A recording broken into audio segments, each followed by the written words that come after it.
Assalamualaikum warahmatullahi wabarakatuh. Perkenalkan, saya Bibit Ilyasari, BP 19120086, kelas 4X4, mata kuliah Manajemen Pemasaran dari Universitas Dharma Andalas. Saya di sini akan memberikan komentar mengenai borong sembako cuma efek kejut corona di RI. Penyebab utama terjadinya aksi borong sembako ini karena masyarakat kaget atas pengumuman masuknya virus corona di Indonesia. Masyarakat sangat panik, karena itulah mereka memborong semua kebutuhan sehari-hari untuk stok beberapa bulan, serta banyak membeli obat-obatan antiseptik dan juga masker. Hal ini sangat tidak wajar, karena akan banyak aspek yang terpengaruh oleh tindakan ini, terutama dalam aspek permintaan dan penawaran barang. Karena banyaknya dari masyarakat yang memborong sembako, ini bisa membuat stok pasar dan toko habis. Dengan stok semua toko habis, pada akhirnya barang susah didapatkan dan terjadi kelangkaan barang. Ini akan membuat peningkatan permintaan secara tajam. Peningkatan ini dapat menyebabkan kelangkaan barang yang bisa berakhir pada kenaikan harga. Ini juga bisa menyebabkan oknum lain untuk memanfaatkan kenaikan permintaan untuk memonopoli harga lebih tinggi dari biasanya. Hal itu dikhawatirkan dapat merusak harga barang di pasar dan menimbulkan goncangan terhadap pembelian barang. Sementara itu, pemirsa, dampak corona di Indonesia membuat terjadinya fenomena panic buying atau pembelian makanan secara besar-besaran di sejumlah pusat perbelanjaan di ibu kota. Pemerintah pun mengimbau agar warga tidak khawatir karena stok pangan masih aman. Di pusat perbelanjaan kawasan Kelapa Gading dan Sunter, Jakarta Utara, Senin sore, warga memborong bahan makanan seperti beras, mie instan, dan bahan pokok lainnya.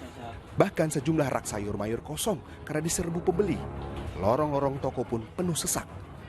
Selain rutinitas belanja bulanan, rupanya mayoritas warga yang berbelanja khawatir bila nantinya kebutuhan bahan pokok di pasaran akan langka menyusul 2 warga positif terinfeksi virus corona atau COVID-19. Pasti panik, terus ya udah langkah yang harus saya lakukan ya udah belanja aja dulu, kan kita nggak pernah tahu nih.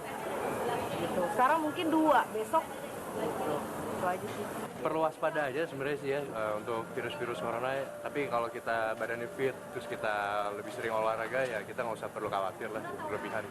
Fenomena serupa juga terjadi di sejumlah pasar swalayan di Jakarta Timur. Warga berbondong-bondong memborong kebutuhan pokok hingga antrean panjang tak terelakkan. Menghadapi membludaknya pembeli ini, manajemen swalayan pun mengimbau warga tetap tenang karena stok pangan sangat aman. Menghadapi fenomena ini, pemerintah juga mengimbau agar warga tidak panik dengan berbelanja kebutuhan pokok dan masker besar-besaran. Sebab pemerintah memastikan penanganan corona akan maksimal. Saya minta untuk tenang, tidak akan ada yang terlalu, jangan dipergawat lah situasi ini. Semuanya supaya berjalan seperti biasa, normal-normal sama termasuk belanja jangan berlebih-lebihan lah. Jadi tidak diperlukan ya untuk menimbun barang-barang kebutuhan pokok? Saya kira tidak perlu lah. Sementara itu, Badan Usaha Logistik atau Bulog dan juga Asosiasi Pengusaha Retail Indonesia alias APRindo juga meminta warga tenang menyikapi penyebaran virus corona di Indonesia karena dipastikan seluruh kebutuhan pokok di Indonesia aman. Tim Liputan Indosiar melaporkan.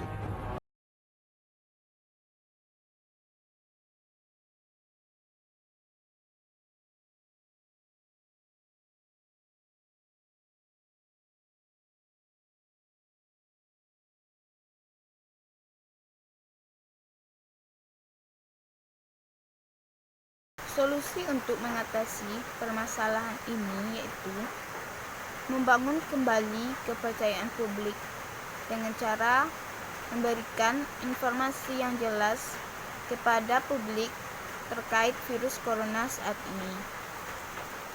Pemerintah juga perlu memastikan kualitas rumah sakit di dalam negeri bisa memadai untuk menanggulangi korban virus corona yang terjangkit.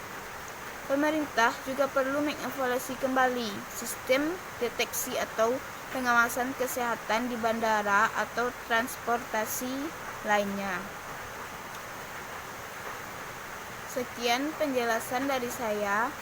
Assalamualaikum warahmatullahi wabarakatuh.